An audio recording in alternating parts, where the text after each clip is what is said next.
What if I told you there are things on this earth that could cause you to experience what Alice felt in Alice in Wonderland? Hello and welcome back to my channel, or just welcome to my channel. I've had an absolute influx of subscribers lately due to one of my videos going completely viral on Project Bluebeam. But if you are unsure of what is going on here, I am a horror artist and I like to draw what I talk about in the video.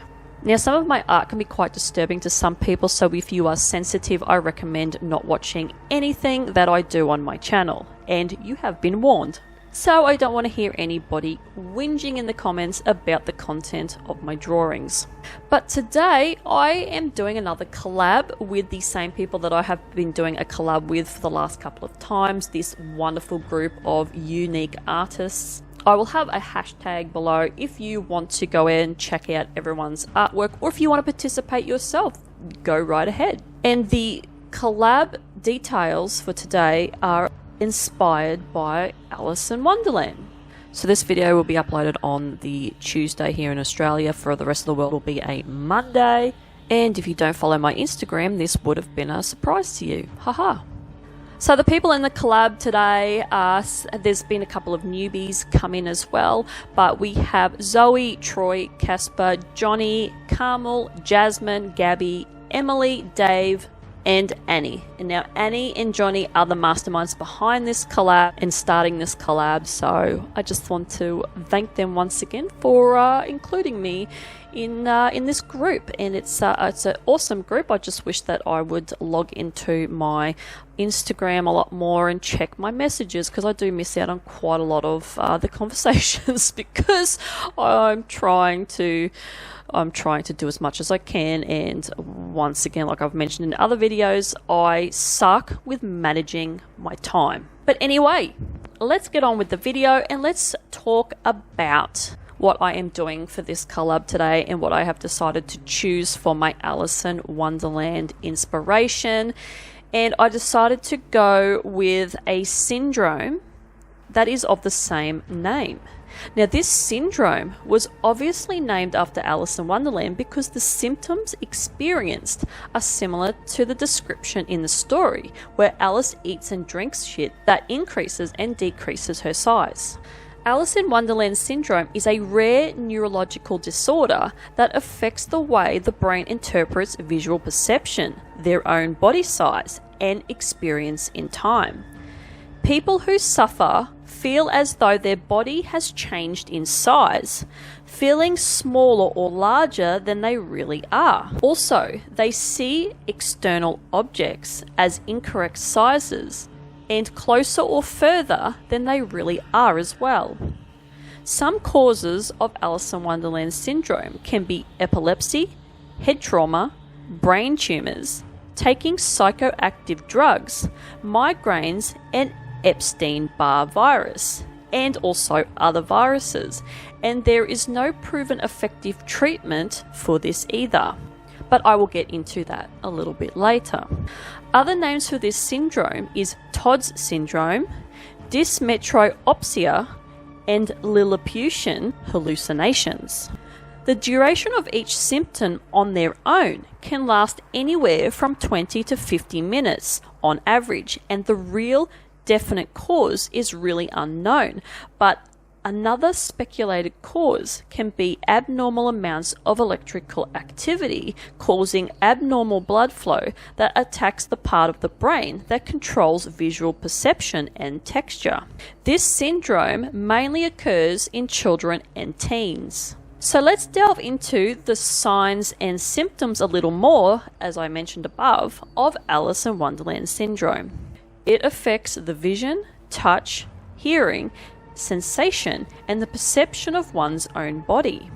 What can accompany these things is migraines, dizziness, nausea, and agitation. Other symptoms that can occur but are not as common is issues controlling limbs, coordination, touches and sounds that linger, and emotional instability. Now let's hone into the visual sides. Microsomatogonia is experienced, which means that the person thinks their body or body parts are shrinking. Macrosomatogenesia is the opposite, where they think their body or body parts are expanding or getting larger. Another visual experience is micropsia, meaning the person sees objects in their environment smaller than they are, or macropsia, which means objects appear larger than they really are. For example, someone might think that they could just walk under a table, which in reality the table actually comes up to their thighs and they can't just walk under it without actually crawling under it. Hallucinations can accompany Alice in Wonderland syndrome as well, called zoopsia. A person thinks they have a swarm of animals after them, which can range from bees, ants, mice, to dogs, hippos, and even elephants. Think of Jumanji. This can also be a symptom of delirium tremens, which is a rapid onset of confusion caused by a drug withdrawal, which can last for days.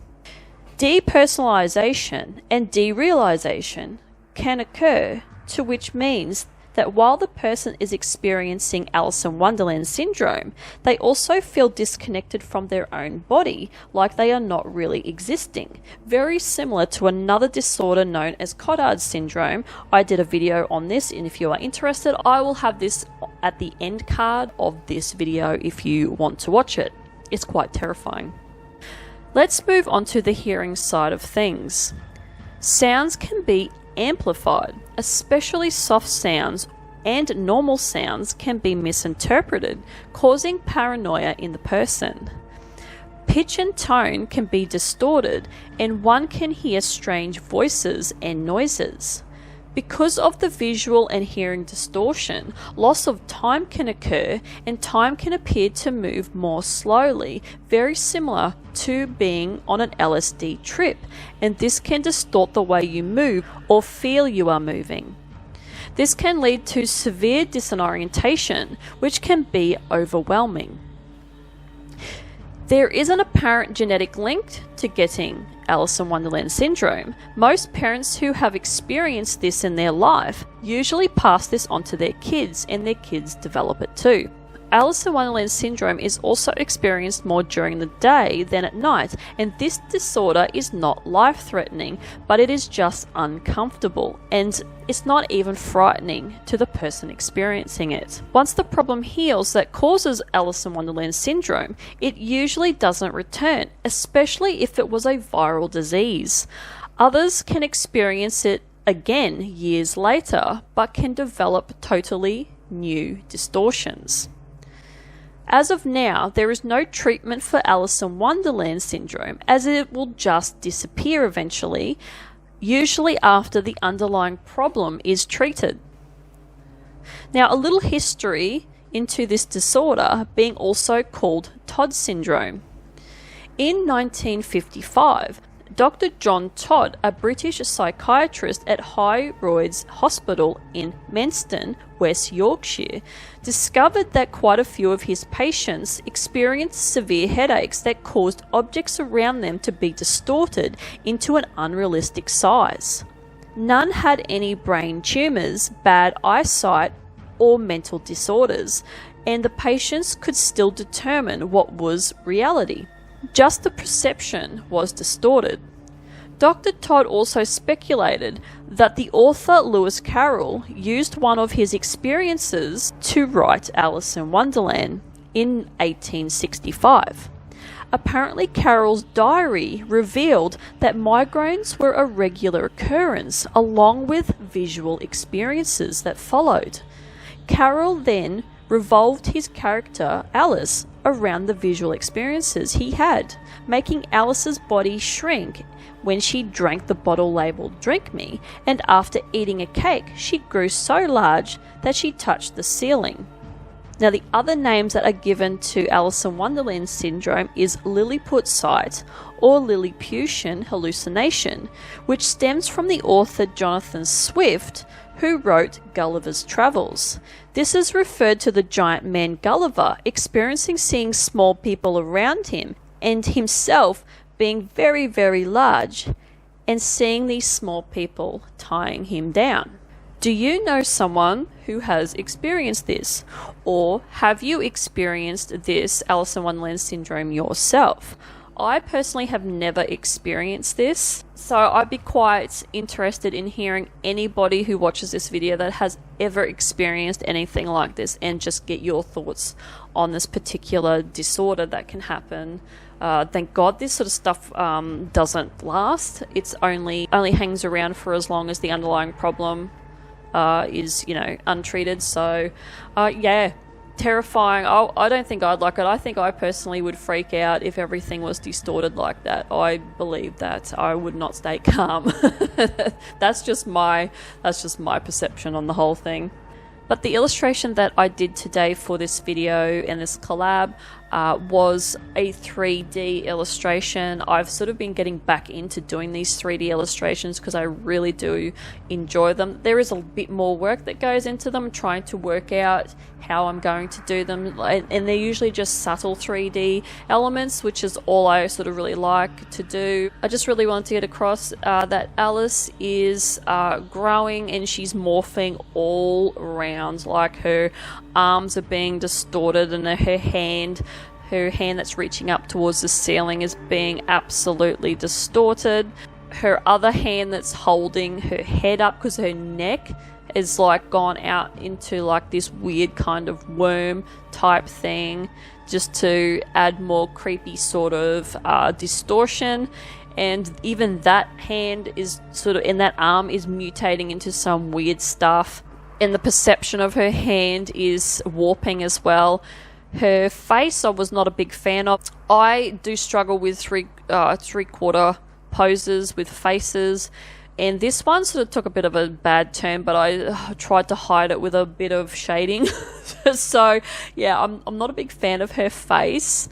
But yeah, she's been subjected to this small little box with the border that's 3D, and some of it's broken, and she's broken up through the roof because she's growing. So she thinks that her hands are getting bigger. This is part of, like, say, the potion she's drunk, or her perception.